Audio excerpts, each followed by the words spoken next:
Mi nombre es Ren, y lo que estás a punto de escuchar no es una leyenda urbana de internet. Es la crónica detallada, fría y dolorosa de los 4 días más oscuros de mi existencia. Días en los que deseé, con cada fibra de mi ser, no haber nacido nunca. Todo comenzó en el otoño del año 2022. Yo era un fotógrafo aficionado, completamente obsesionado con los paisajes naturales y la atmósfera del Japón rural profunda. El nombre de Hukai, el mar de árboles, o como el resto del mundo lo conoce, Aokigahara, resonaba en mi cabeza constantemente como el desafío fotográfico definitivo. Sabía perfectamente la siniestra fama que arrastraba ese lugar desde hacía décadas. Sabía que era el último refugio de almas atormentadas. Pero mi arrogancia juvenil me hizo creer que las historias sobre desapariciones misteriosas y magnetismo eran simples exageraciones para turistas hambrientos de misterio. Qué equivocado estaba, y qué caro pagué mi maldita soberbia. Llegué a las inmediaciones del bosque una mañana de martes. El cielo estaba cubierto por una densa capa de nubes grises que filtraban la luz del sol, dándole a la entrada del parque un aspecto monocromático, lúgubre y opresivo. En la entrada principal, los carteles de prevención psicológica me dieron la bienvenida oficial. Mensajes en japonés que decían textualmente: tu vida es un regalo precioso de tus padres y por favor, consulta a la policía antes de decidir morir. Tomé una fotografía de esos carteles con un sentimiento incómodo. Un escalofrío leve pero constante recorrió mi espalda, pero decidí ignorarlo por completo. Ajusté las correas de mi pesada mochila, aseguré mi cámara reflex digital en el cuello y me adentré decididamente por el sendero turístico debidamente señalizado. Al principio, el camino parecía normal, casi pacífico. Había pasarelas de madera bien cuidadas y cuerdas de color amarillo o plástico transparente que delimitaban perfectamente las zonas seguras para los visitantes. Sin embargo, el terreno bajo mis pies ya mostraba su naturaleza extraña.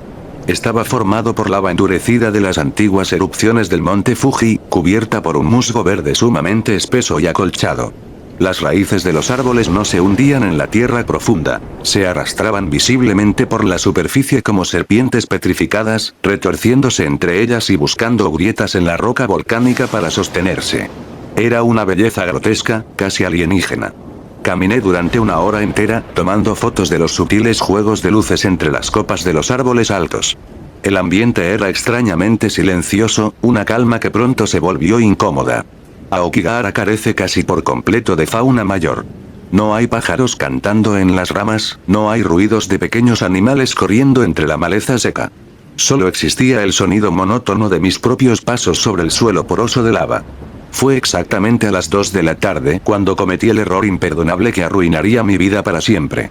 Vi una formación de árboles que formaban una especie de arco natural perfecto, cubierto de una extraña neblina baja y azulada. Estaba a unos 20 metros más allá de las cuerdas de seguridad reglamentarias. Pensé de forma egoísta que una fotografía desde el centro exacto de ese arco sería la portada perfecta para mi portafolio digital. Miré a ambos lados de la pasarela. No había guardabosques ni turistas a la vista en ese momento. Con total ligereza e irresponsabilidad, levanté la cuerda con la mano izquierda, pasé por debajo agachándome un poco, y caminé entusiasmado hacia el arco de árboles. Tomé la fotografía deseada. La toma quedó espectacular en la pantalla digital. Pero al darme la vuelta física para regresar de inmediato al sendero de madera, me di cuenta de algo que me congeló la sangre instantáneamente. El camino de madera ya no estaba allí. No me había adentrado más de 20 o 30 pasos en total, pero al mirar atrás con atención, solo veía una masa homogénea de árboles idénticos, rocas cubiertas de musgo y raíces retorcidas. El sendero seguro había desaparecido por completo de mi línea de visión, como si la maleza se lo hubiera tragado. Tratando de mantener una falsa calma en mi mente, caminé en la dirección que lógicamente creía correcta. Caminé 50 pasos pausados. Nada. Caminé otros 50 pasos desesperados hacia lo que creía que era la derecha. El bosque se volvía cada vez más cerrado, hostil y oscuro. Decidí entonces sacar mi teléfono móvil para revisar el mapa satelital por geolocalización. La pantalla encendió con normalidad, pero el indicador de cobertura telefónica estaba completamente vacío. No había señal de red alguna. Lo peor vino un segundo después, cuando abrí la aplicación nativa de la brújula. La aguja digital no apuntaba al norte geográfico. Giraba violentamente de izquierda a derecha, descontrolada y errática, como si un imán gigante estuviera enterrado debajo de mis pies haciendo interferencia directa. Recordé entonces los artículos científicos que había leído en internet. Los inmensos depósitos de hierro magnético en la lava del subsuelo inutilizaban por completo los instrumentos tradicionales de orientación. Estaba oficialmente incomunicado, y completamente desorientado en el peor lugar del planeta. El pánico no aparece de golpe. Es una criatura lenta que te devora desde el interior, pulgada a pulgada. Empecé a gritar con todas mis fuerzas disponibles. ¡Hola! ¿Hay alguien cerca? Me he perdido de la ruta. Mi propia voz, que en cualquier otro bosque normal de mi país habría generado un eco lejano y reconfortante, en Aokigahara moría a los pocos metros de mi boca. El musgo espeso que lo cubre todo y la extrema densidad de los troncos absorben el sonido de una manera antinatural y asfixiante. Era exactamente como gritar con desesperación dentro de una habitación completamente acolchada y sin ventanas. Nadie me escuchaba en absoluto. El silencio absoluto volvió a reinar de inmediato, roto únicamente por el sonido acelerado de mi propia respiración entrecortada y los latidos desbocados de mi corazón golpeando contra mi pecho. Decidí que la mejor estrategia de supervivencia era caminar en una supuesta línea recta en una sola dirección fija. Tarde o temprano tendría que cruzarme por fuerza con la carretera periférica de asfalto que rodea el bosque o con alguna de las tantas rutas alternativas de senderismo. Marqué el árbol exacto donde estaba parado con una pequeña piedra afilada, haciendo una cruz profunda en la corteza húmeda, y comencé a caminar con paso firme pero temeroso. Caminar por el interior profundo de Hukai es una auténtica tortura física y mental. El suelo de lava porosa está lleno de grietas profundas y cavernas subterráneas ocultas sutilmente por capas delgadas de musgo engañoso. En 2 ocasiones distintas, mi pie derecho se hundió por completo en falsos suelos de hojas secas, casi rompiéndome el tobillo en el acto. Cada paso requería una concentración visual absoluta y un esfuerzo físico agotador. Los minutos eternos se transformaron rápidamente en horas monótonas. El sutil pero evidente cambio en la luz del día me indicó de forma alarmante que la tarde estaba cayendo sin remedio. Miré mi reloj de pulsera. Eran las 5:30 de la tarde. En el interior del bosque, la oscuridad total llega mucho más rápido debido a que las copas entrelazadas de los árboles forman un techo vegetal casi impenetrable para la luz solar. A medida que la luz escaseaba de forma dramática, el silencio sepulcral comenzó a jugar juegos perversos con mi mente cansada. Cuando pasas demasiadas horas en un entorno donde no existe ningún tipo de sonido ambiental o ruido animal, tu propio cerebro empieza a fabricar sonidos artificiales para rellenar ese vacío insoportable. Comencé a escuchar susurros lejanos. Al principio intentaba autoconvencerme de que era simplemente el viento rozando las hojas superiores de los pinos, pero no había ni una sola brisa en el suelo del bosque. Eran sonidos sibilantes, voces débiles e incomprensibles que parecían pronunciar sílabas extrañas en un idioma antiguo. Me tapé los oídos con ambas manos con fuerza, cerré los ojos y me senté temblando sobre una roca fría. Me repetía mentalmente una y otra vez que eran simples alucinaciones auditivas causadas por el estrés extremo y la privación sensorial. Pero los susurros se sentían cada vez más reales y peligrosamente cerca, justo detrás de mi nuca desprotegida. Cuando finalmente abrí los ojos, la noche cerrada había caído por completo sobre el mar de árboles. La oscuridad en el corazón de Aokigahara es absoluta, densa y asfixiante. No se ven las estrellas en el cielo, no se ve el reflejo de la luna. Es una negrura tan compacta que si pones tu propia mano a 3 centímetros de tu rostro, eres completamente incapaz de ver tus propios dedos. Saqué rápidamente la linterna táctica de mi mochila de montaña. Su haz de luz blanca y brillante cortó la oscuridad como un cuchillo, revelando las siluetas retorcidas de los árboles circundantes. Fue exactamente en ese momento de terror cuando la luz temblorosa de mi linterna iluminó algo sumamente extraño a unos 5 metros de distancia. Algo artificial que colgaba tristemente de una rama baja. Me acerqué con pasos milimétricos, con el corazón latiendo directamente en mi garganta. Era una cinta plástica de color amarillo brillante, amarrada firmemente alrededor de un tronco, que se extendía perdiéndose hacia el interior más denso del bosque. Sabía perfectamente el significado de ese elemento por los documentales que había visto. Los suicidas arrepentidos, o las personas que entran dudando seriamente si quitarse la vida, van amarrando cintas de colores desde el sendero seguro para poder encontrar el camino de regreso a la civilización si deciden cambiar de opinión a último momento. O bien, para que las autoridades policiales encuentren sus cuerpos inertes meses después sin perderse ellos mismos. Una oleada irracional de esperanza distorsionada me invadió por completo. Si seguía esa cinta amarilla a la inversa de su camino, tal vez me llevaría de regreso al bendito sendero turístico original.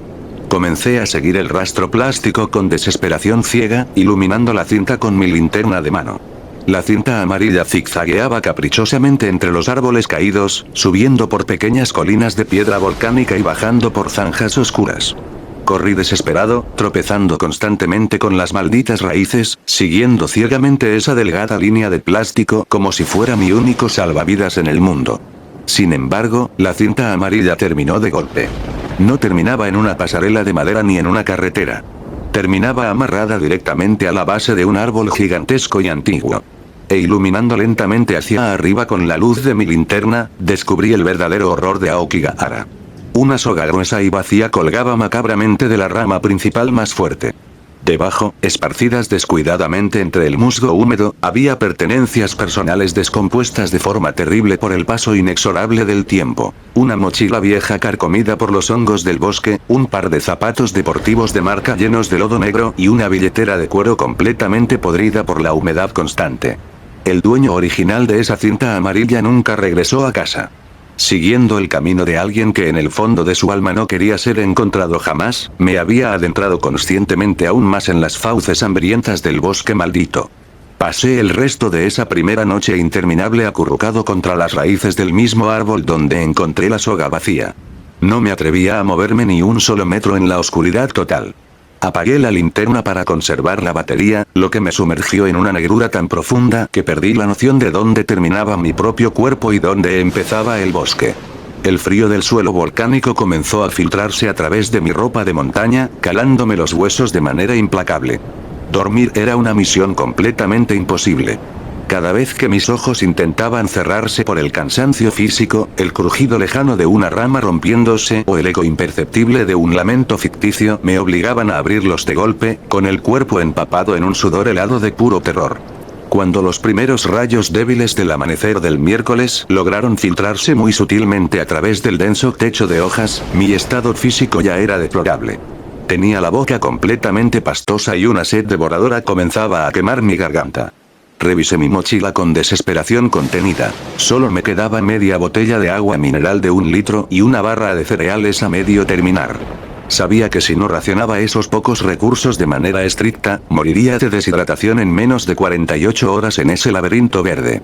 Decidí abandonar la maldita cinta amarilla y caminar en la dirección opuesta, intentando mantener una línea recta imaginaria usando el sol de la mañana como un tosco punto de referencia.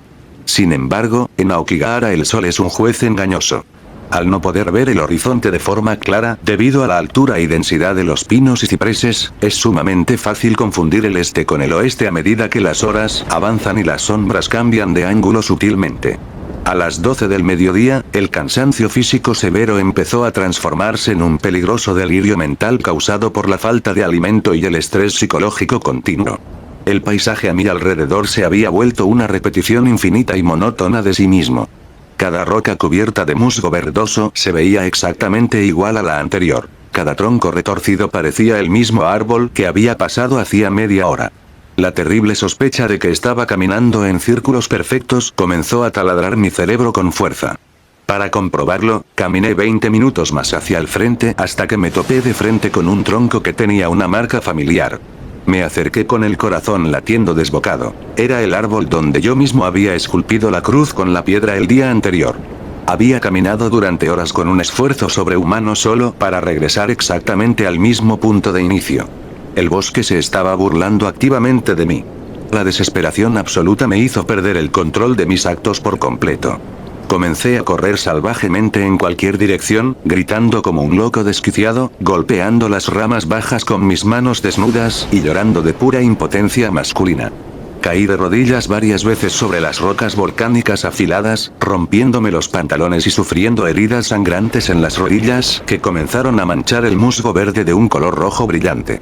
En medio de mi carrera frenética, tropecé con un bulto grande y caí de bruces en una pequeña zanja oculta por la maleza baja. Al levantar la mirada para incorporarme, me encontré cara a cara con el verdadero horror estático del lugar.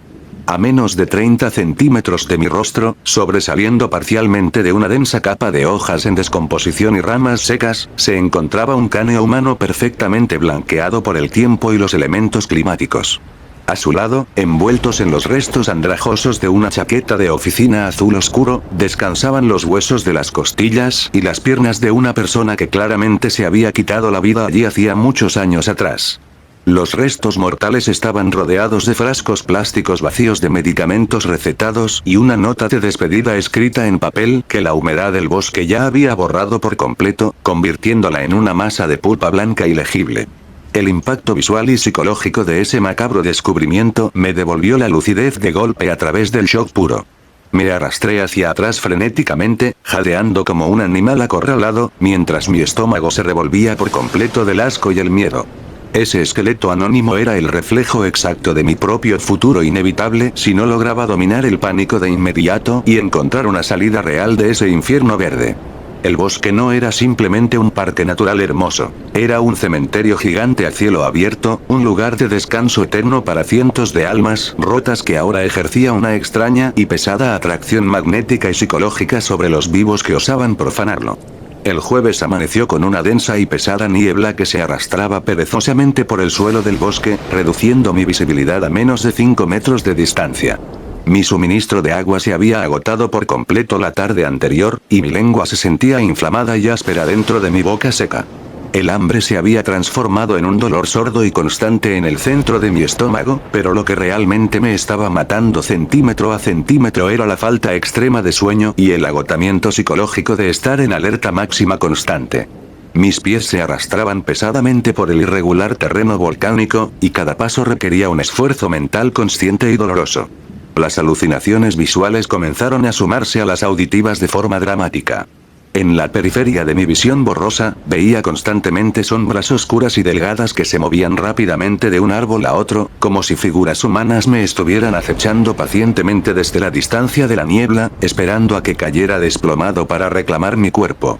Pero cada vez que giraba la cabeza con rapidez para mirarlas de frente, solo encontraba troncos inertes y ramas mecidas por la nada. A media tarde de ese tercer día de mi desaparición, mientras cruzaba con dificultad una zona especialmente rocosa y desolada del bosque, escuché un sonido completamente diferente a los susurros anteriores. Era el sonido claro, metálico y rítmico de unos pasos humanos caminando lentamente sobre la lava porosa. Me congelé de inmediato en mi sitio, conteniendo la respiración por completo mientras el corazón me daba vueltas. Los pasos venían directamente desde detrás de una gran roca volcánica cubierta de espeso musgo negro que bloqueaba mi visión. «Hola. Por favor. ¡Ayuda! Estoy perdido», grité con una voz ronca, rota y apenas audible por la extrema sequedad de mi garganta. Los pasos metálicos se detuvieron de golpe ante mis desesperados gritos. Esperé varios segundos eternos con el alma en un hilo, con la mirada fija en el borde de la gran roca. Lentamente, una figura humana comenzó a asomarse desde detrás del obstáculo de piedra. Era una mujer joven, vestida con un kimono tradicional de color blanco impoluto que contrastaba de forma violenta con los tonos oscuros y marrones del bosque circundante. Tenía el cabello largo, negro y lacio, que le caía desordenadamente sobre el rostro, ocultando sus facciones por completo de mi vista. No llevaba zapatos de ningún tipo. Sus pies descalzos caminaban directamente sobre las rocas volcánicas afiladas, sin mostrar ningún signo de dolor, herida o sangrado visible. Sentí de inmediato cómo todos los vellos de mi cuerpo se erizaban de puro terror instintivo. Había algo profundamente estático, antinatural y terrorífico en la forma en que esa mujer permanecía perfectamente inmóvil en medio de la densa niebla matutina. No emitía ningún sonido de respiración, y su cuerpo no realizaba el menor movimiento humano natural. ¿Se encuentra bien? ¿Sabe cómo salir de aquí?, pregunté dando un paso temeroso hacia atrás, mientras un frío ático se apoderaba de mis extremidades. La mujer no respondió con palabras humanas. En su lugar, comenzó a levantar muy lentamente su brazo derecho, apuntando con un dedo largo, pálido y delgado hacia una dirección específica en la densa niebla, hacia el lado izquierdo de donde yo me encontraba parado. Al mismo tiempo que levantaba la mano, su cabeza se inclinó de forma antinatural hacia un lado con un crujido seco y desagradable, permitiendo que el cabello se apartara un poco de su rostro. Lo que vi me hizo soltar un grito ahogado de puro pánico. Donde debían estar sus ojos, solo había dos cuencas vacías, oscuras y profundas que parecían mirar fijamente hacia el fondo de mi alma pecadora. Di media vuelta horrorizado y comencé a correr como nunca antes lo había hecho en mi vida entera, ignorando por completo el dolor agudo de mis rodillas heridas y el cansancio extremo de mis músculos al límite de sus capacidades. Corrí con los ojos abiertos de par en par, tropezando, cayendo y levantándome de inmediato como un poseso, impulsado únicamente por el instinto más primitivo de supervivencia humana ante lo completamente desconocido. No miré atrás ni una sola vez por el terror absoluto de ver a esa figura de blanco flotando o corriendo detrás de mí en la niebla. Corrí ciegamente en la dirección exacta que esa aparición me había señalado con el dedo pálido, no porque confiara en ella, sino porque mi mente racional se había quebrado por completo y ya no sabía qué otra cosa hacer para intentar escapar de ese infierno viviente. El viernes por la mañana, mi cuerpo físico finalmente colapsó por completo debido al agotamiento sistémico extremo. Caí de bruces sobre un lecho de musgo húmedo al pie de una pequeña colina de lava, incapaz de levantar mis piernas o mis brazos un solo centímetro más. Mi visión se había vuelto extremadamente borrosa, mostrando manchas oscuras y destellos de luz intermitentes. Sentía que mis órganos internos comenzaban a fallar lentamente por la falta crítica de agua durante días enteros.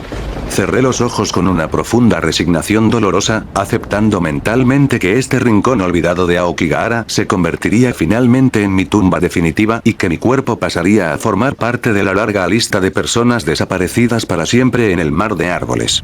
Mientras permanecía allí tumbado esperando la muerte, con el oído pegado directamente al suelo poroso de lava, comencé a percibir una vibración sumamente sutil pero constante, que viajaba a través de la roca volcánica del subsuelo. Era un sonido sordo, rítmico y lejano que no se parecía en nada a las alucinaciones auditivas de los días anteriores. Era el zumbido característico de motores de vehículos pesados transitando por una carretera de asfalto. Ese sutil estímulo auditivo real encendió la última chispa de energía de supervivencia que quedaba en lo más profundo de mi ser moribundo. Utilizando mis últimas fuerzas disponibles, me arrastré lentamente sobre mi vientre por el suelo húmedo, usando mis codos y mis uñas para avanzar pulgada a pulgada hacia la dirección de donde provenía la lejana vibración mecánica de los motores.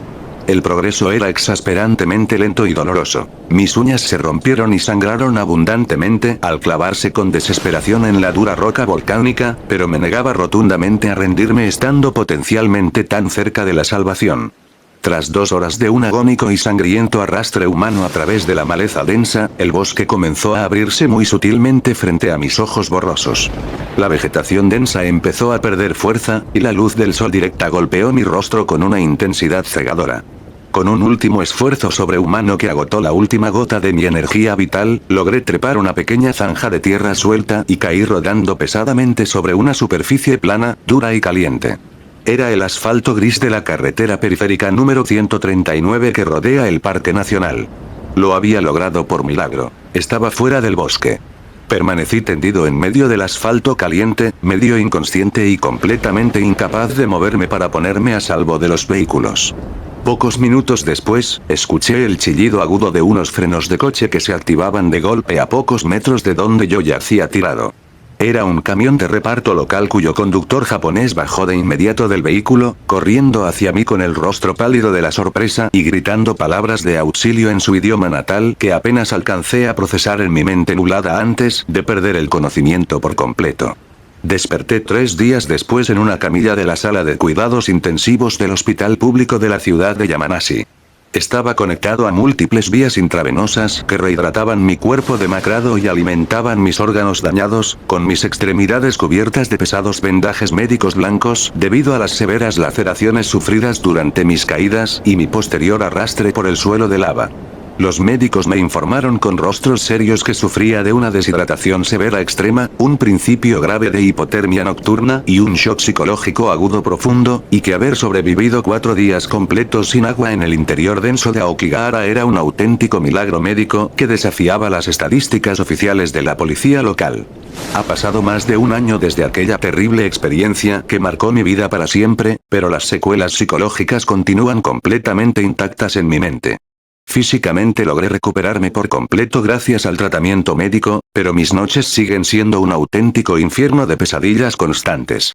Cada vez que apago las luces de mi habitación para intentar dormir, la oscuridad absoluta me transporta de inmediato de regreso al mar de árboles. Vuelvo a escuchar con total claridad los susurros sibilantes que me llaman por mi nombre en la niebla, vuelvo a sentir el olor a humedad y muerte del subsuelo, y vuelvo a ver los ojos vacíos de la mujer de blanco apuntándome con el dedo en medio de la neblina.